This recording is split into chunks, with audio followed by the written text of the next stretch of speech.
आज जब आप ये वीडियो देख रहे हैं तो इजराइल, अमेरिका और ईरान के बीच युद्ध का 30वां दिन है। जी हाँ, बिल्कुल आप सही सुन रहे हैं।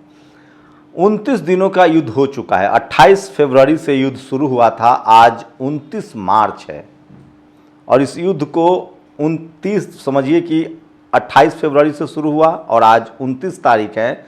मतलब ये युद्ध जो है 29 दिन हो चुका है।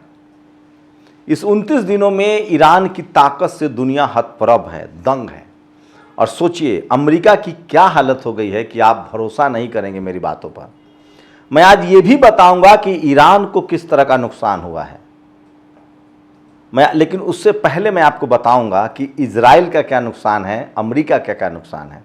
अब तक पिछले 100 साल से अमेरिका जो अपने आप को सबसे बड़ा हथियारों का सप्लायर बना हुआ था, अमेरिका जो दुनिया को डॉलर के दम पर डिक्टेट करता था, अमेरिका जो अपने युद्धपोत, अपने फाइटर प्लेन और अपने मिसाइल के दम पर डिक्टेट करता था, दुनिया पर रौब झाड़ता था, कहता था कि हम ग्रीनलैंड छीन लेंगे, क्यूबा पर कब्जा कर लेंगे। उसने वियतनाम में लड़ाई की, उसने अफगानिस्तान पर हमला किया, इराक पर हमला किया, लीबिया पर हमला किया।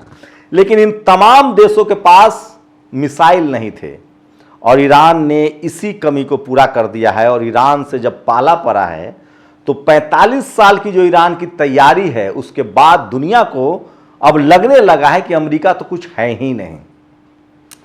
मैं बताऊंगा कि अमेरिका को किस तरह के नुकसान हुए हैं। वियतनाम युद्ध से भी अमेरिका को वापस भागना पड़ा था। अमेरिका के हिस्से में सिर्फ 2 ऐसे युद्ध हैं, सेकेंड वर्ल्ड वॉर जिसमें उसने हिरोशिमा पर परमाणु बम गिराया, नागासाकी पर परमाणु बम गिराया और भाग गया। उस युद्ध में भी वो शामिल नहीं था। उस युद्ध को भी रूस ने जीता था। रूस ने हिटलर, रोम, बर्लिन, टोक्यो को हराया था। उस युद्ध में भी सेकेंड वर्ल्ड वॉर में जर्मनी को हराया था, अमेरिका ने नहीं, रूस ने हराया था। मित्र राष्ट्र के नाम पर अमेरिका ने सिर्फ 2 बम गिराए थे और वो युद्ध लड़ा था रूस, जो आज ईरान के साथ है। लेकिन इस युद्ध ने अमेरिका की सारी परतें खोल दी है, अमेरिका का नस दबा दिया है। अमेरिका जो सबसे सुपर पावर बना घूमता था, उसके पीछे था डॉलर और उसके हथियार और उसका खाड़ी देशों पर नियंत्रण। दरअसल अमेरिका दुनिया भर के देशों को फाइटर प्लेन बेचता था और कहता था कि अगर फाइटर प्लेन आपके पास है तो आप सुरक्षित हैं। लेकिन सोचिए अमेरिका के फाइटर प्लेन की कैसे इस युद्ध में सारी हेकरी निकल गई, पोल खुल गई। अमेरिका जैसे ही अपने फाइटर प्लेन को लेकर आता है, वैसे ही ईरान उस पर मिसाइल मारता है और लगभग 30 से 35 जेट अब तक मार गिराए जा चुके हैं। खुद डोनाल्ड ट्रंप ने कहा है कि ईरान के मिसाइल देखकर हमारे सैनिक भाग खड़े हो रहे हैं।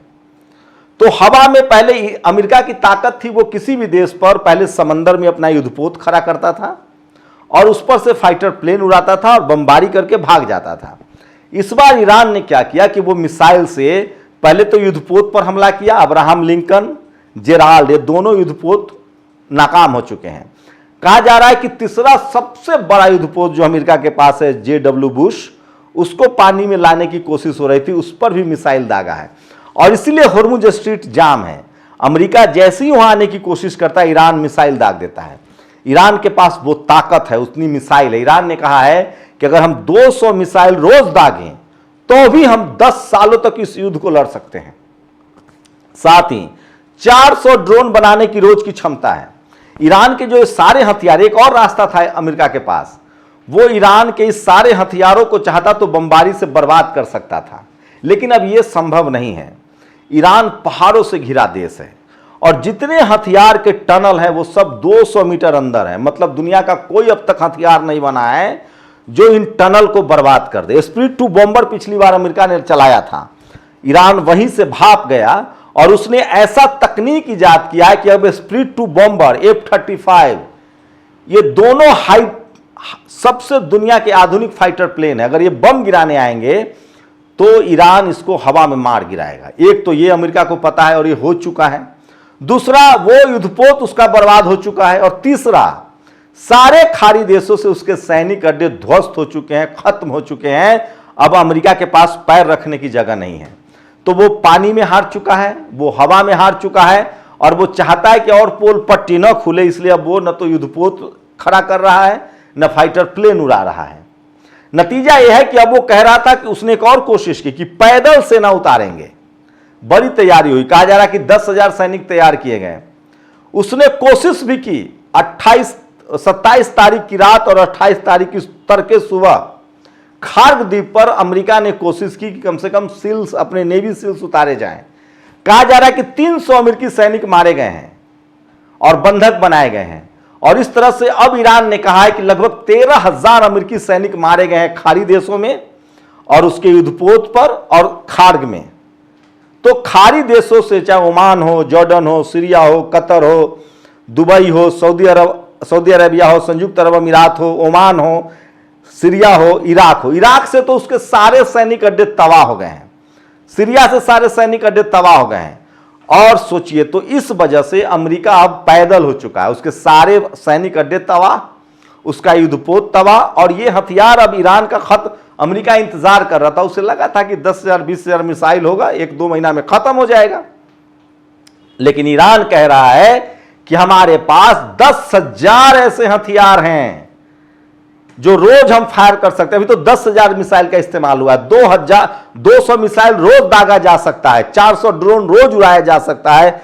इतना हथियार है, इतना हथियार ईरान ने बना रखा है। और इसलिए होर्मुज स्ट्रीट पर उसका कब्जा है, अलमंदेब पर कब्जा, और यह बात खाड़ी देशों को भी पता चल गया है। आप सोचिए, अगर ईरान कमजोर होता, लाचार और बेबस होता और उसकी ताकत का अंदाजा अमेरिका को नहीं हो गया होता, उसके फाइटर प्लेन नहीं गिराए जाते, उसके युद्धपोत नहीं जलाए जाते, तो अब तक खाड़ी देशों ने ईरान पर हमला कर दिया होता। क्योंकि अमेरिका उकसा रहा है, इजराइल उकसा रहा है कि हमला करो। खाड़ी देशों को पता चल गया है कि जिसने अमेरिका के गले में घंटी बांध दी, जिसने अमेरिका को पैदल कर दिया, खाड़ी देशों के सारे सैनिक अड्डे उड़ा दिए और अमेरिका का रडार देखता रह गया। उसका सबसे कीमती रडार का नाम था पैट्रियोट, मिसाइल का नाम है थार्ड। जैसे आयरन डोम रडार था इजराइल का, जो अब धुआं धुआं हो गया, इनका था थार्ड। 7 के 7 जो थार्ड था वो सब नाकाम और फेल हो गया है। तो खाड़ी देशों को लग गया जब अमेरिका कुछ नहीं है तो हम क्या है। और इसलिए सारे खाड़ी देश अब कह रहे हैं कि सुपर पावर ईरान है भैया, हम लोग ईरान के नेतृत्व में अब आगे बढ़ेंगे। तुर्की ने कह दिया कि ईरान ही असली ताकत है खाड़ी देशों का। और ईरान ने भी कहा है कि हम किसी इस्लामिक देश पर, मुस्लिम देश पर हमला नहीं करना चाहते हैं, बस शर्त इतनी है कि तुम अपनी जमीन का इस्तेमाल करने नहीं दोगे। अगर तुम्हारी जमीन से हम पर हमला हुआ तो हम भूल जाएंगे कि तुम कौन हो। और अमेरिका खुद कह रहा है कि मैं अचंभा हूं, हतप्रभ हूं, हमें अंदाजा नहीं था कि एक साथ 9-10 देशों पर ईरान हमला करेगा।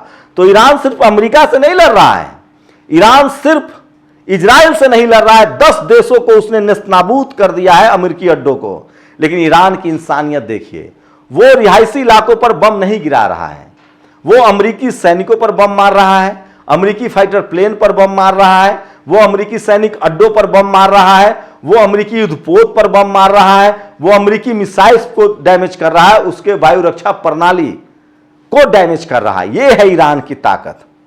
अब अमेरिका की तो ये हालत हो गई 28 दिनों के युद्ध में, 29 दिनों में। अब इजराइल ले चलते हैं आपको। इजराइल की तो पूछिए मत, पूरा इजराइल धू धू कर जल रहा है। क्या हाइफा, क्या तेल अवीव, कोई ऐसा शहर नहीं है जहां मिसाइल्स नहीं गिर रहे हैं। लेकिन इजराइल की बदकिस्मती देखिए कि 3 तरफ से उस पर हमले हो रहे हैं।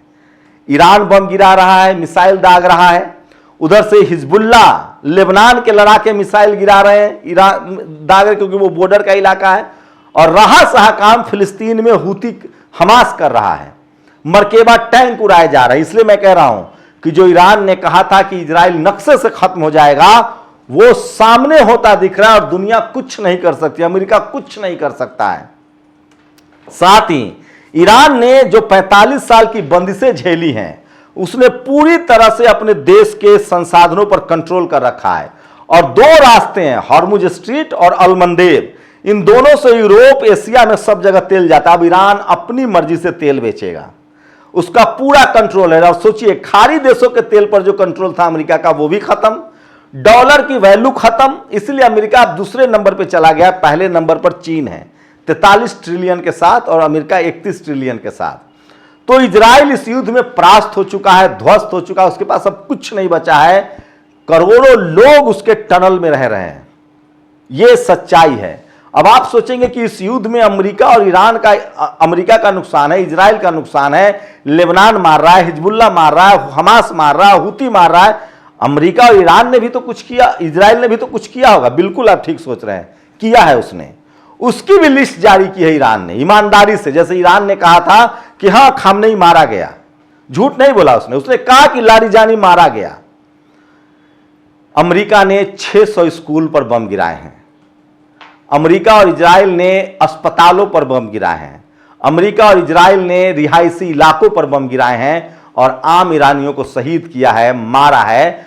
अब तक उसके रिफाइनरी को जलाया था तो उसने भी रिफाइनरी जलाया, उसके पावर सेंटर्स को, बिजली संयंत्र को निशाना बनाया, जबकि युद्ध का नियम होता है कि आप सैनिक अड्डों को निशाना बनाएंगे। तो इजराइल और अमेरिका ने बिजली संयंत्र उड़ाए हैं, रिफाइनरी उड़ाए हैं, स्कूल उड़ाए हैं, अस्पताल उड़ाए हैं और आम ईरानियों को मारा है।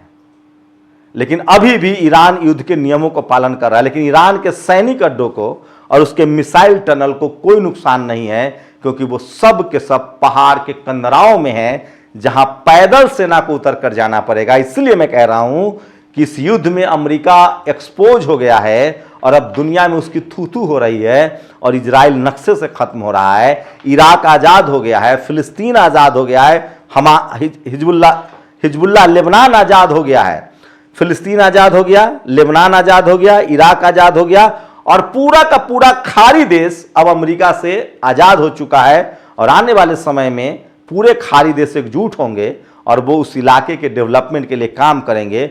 और ईरान ने साबित कर दिया है कि 45 साल की उसकी तैयारी है और 95% उसका एजुकेशन है और विज्ञान की ताकत पर उसने अमेरिका को और इजराइल को घुटनों पर ला दिया है। यही है पूरी सच्चाई। आप लोग अपनी राय जरूर दीजिए। शुक्रिया। नेशनल दस्तक की आपसे गुजारिश है कि अगर इसको बचाना चाहते हैं तो नेशनल दस्तक को सब्सक्राइब करने के लिए रेड कलर के सब्सक्राइब बटन को दबाएं, फिर बेल आइकन की घंटी दबाएं। नेशनल दस्तक को बचाने के लिए बहुत जरूरी है कि हर खबर को शेयर करें, लाइक करें, कमेंट जरूर करें।